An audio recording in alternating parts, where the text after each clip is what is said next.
Good morning friends. आज हम लोग बात करने वाले हैं सीटेट के बारे में। ठीक है, तो जैसा कि आपको पता होगा कि सीटेट का फुल फॉर्म क्या होता है दोस्तों, तो सेंट्रल टीचर एलिजिबिलिटी टेस्ट। ठीक है, और ये जुलाई वाला वैकेंसी है। इसका एग्जाम किसके द्वारा कंडक्ट करवाया जाता है, तो सीबीएसई के द्वारा कंडक्ट करवाया जाता है, central board of secondary education के द्वारा। इसका एप्लीकेशन कब से शुरुआत हुआ, तो एप्लीकेशन 27 अप्रैल से शुरुआत हुआ है और लास्ट डेट इसका कब है, तो 26 मई है। ठीक है, लास्ट डेट इसका फॉर्म भरने का भी लास्ट डेट है और फी पेमेंट करने का भी लास्ट डेट है 26 मई 2023 तक।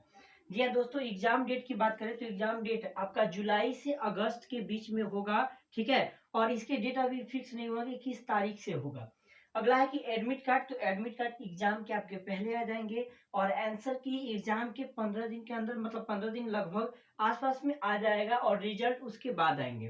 ठीक है, चलिए दोस्तों हम बात करते हैं कि एप्लीकेशन फी कितने लगेंगे, इसकी एलिजिबिलिटी क्राइटेरिया क्या होगी। तो सबसे पहले हम application fee for single paper, यदि केवल आप पेपर 1 देना चाहते हैं यानी कि क्लास 1 to 5 वाला अगर आप भरना चाहते हैं तो इसमें जनरल, ओबीसी और ईडब्ल्यूएस के लिए 1000 रुपया फी रखा गया है। और यदि एससी है, एसटी है या पीएच है तो आपको 500 रुपया देना होगा।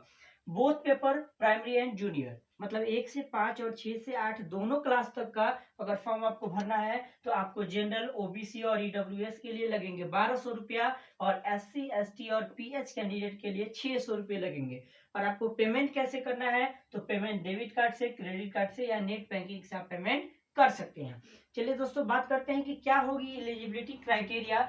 यदि हम पेपर 1 भरना चाहते हैं यानी कि 1 to 5 यदि हमको एग्जाम देना है तो क्या क्या जरूरी है, तो पहली एलिजिबिलिटी क्या होगी, तो 12th पास होना चाहिए और एट लीस्ट 50%, मतलब 12th में कम से कम 50% होने चाहिए। और साथ ही साथ डिप्लोमा इन एलिमेंट्री एजुकेशन यानी कि आप डीएलएड किए हुए हों।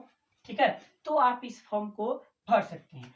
पेपर 1 के लिए ही दूसरी एलिजिबिलिटी क्या है, या तो आप 12th पास हो 50% मार्क्स से और 4 इयर्स का बैचलर एलिमेंट्री एजुकेशन का कोर्स किए हो यानी कि BL-ED किए हो। तीसरा क्या होगा, या ग्रेजुएशन किए होंगे 50% मार्क्स से और साथ ही साथ बीएड किए होंगे तो आप पहला पेपर भी भर सकते हैं। अगला क्या होगा क्वालिफिकेशन आपका, पोस्ट ग्रेजुएशन होना चाहिए 55% मार्क्स से और साथ ही साथ बीएड या एमएड की डिग्री होनी चाहिए। तो ये 4 क्वालिफिकेशन होने चाहिए पेपर 1 के लिए। पेपर 2 की यदि हम बात करते हैं यानी कि 6 to 8 का, तो इसका पहला क्वालिफिकेशन होनी चाहिए कि बैचलर डिग्री होनी चाहिए यानी कि ग्रेजुएशन होनी चाहिए किसी भी स्ट्रीम से और उसके साथ डीएलएड होनी चाहिए। दूसरी क्या होनी चाहिए कि ग्रेजुएशन हो या पोस्ट ग्रेजुएशन हो और मिनिमम 50% मार्क्स होने चाहिए और उसके साथ बीएड की डिग्री हो तो आप इसको भर सकते हैं। चाहिए तीसरी डिग्री होनी चाहिए कि 12th पास हो और BL-ED यानी कि बैचलर एलिमेंट्री एजुकेशन होनी चाहिए, 4 इयर्स का कोर्स, तो आप सेकंड पेपर भी भर सकते हैं। चलिए दोस्तों इतना जान गए, अब हम जानते हैं कि इसकी सिलेबस क्या होती है, एग्जाम पैटर्न क्या होता है। तो इसके सिलेबस में मुख्यतः 5 पार्ट होते हैं जो हर पार्ट 30-30 नंबर का होता है और टोटल इसकी क्वेश्चंस, नंबर ऑफ क्वेश्चंस कितने होंगे, तो 150 होंगे और मार्क्स भी आपके कितने होते हैं, 150 होते हैं। ठीक है, और क्वालिफाइंग मार्क्स क्या होता है, तो क्वालिफाइंग मार्क्स से हम बात करते हैं जनरल की तो 90 होता है और ओबीसी, ठीक है, ओबीसी का होता है 82, यानी कि 55% मार्क्स इसका होना चाहिए और 60% मार्क्स इसका होना चाहिए। ठीक है, चलिए दोस्तों बात करते हैं एग्जाम पैटर्न की। तो एग्जाम पैटर्न क्या होनी चाहिए, तो एग्जाम पैटर्न में 5 हमने सिलेबस लिखा आपको। पहला चीज पेडागोजी का, दूसरा मैथमेटिक्स का, तीसरा ईवीएस का, चौथा लैंग्वेज 1 और पांचवा होगा लैंग्वेज 2। इसमें लैंग्वेज 1 और लैंग्वेज 2 में जो भी आप सब्जेक्ट चुनना चाहते हैं, हिंदी संस्कृत या हिंदी इंग्लिश, इंग्लिश हिंदी, जो भी चुनना चाहते हैं आप स्वेच्छा से चुनेंगे। पेडागोजी में क्या आता है, तो पेडागोजी में 30 क्वेश्चंस केवल और केवल पेडागोजी के ही आते हैं।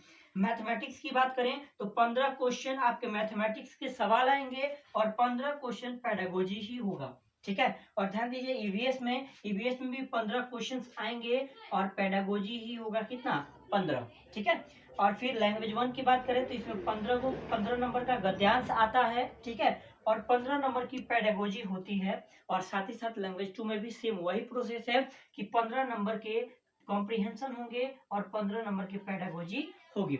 यहाँ हम देख पाते हैं कि minimum 30 plus 15 plus 15 plus 15 plus 15, यानी कि टोटल हम बात करते हैं तो 75, कितना हो गया 30 और 60, 90 क्वेश्चन हमारे केवल और केवल किसके हो गए, पेडागोजी के हो गए। तो पेडागोजी हम अगर अच्छे से ध्यान देते हैं मैथ, इंग्लिश, हिंदी और इन सभी पे भी तो आसानी से निकाल सकते हैं, आसानी से हम क्वालिफाई कर सकते हैं पहले ही अटेम्प्ट में। जी हाँ दोस्तों, बने रहिए अभी स्टडी क्लब पर। धन्यवाद।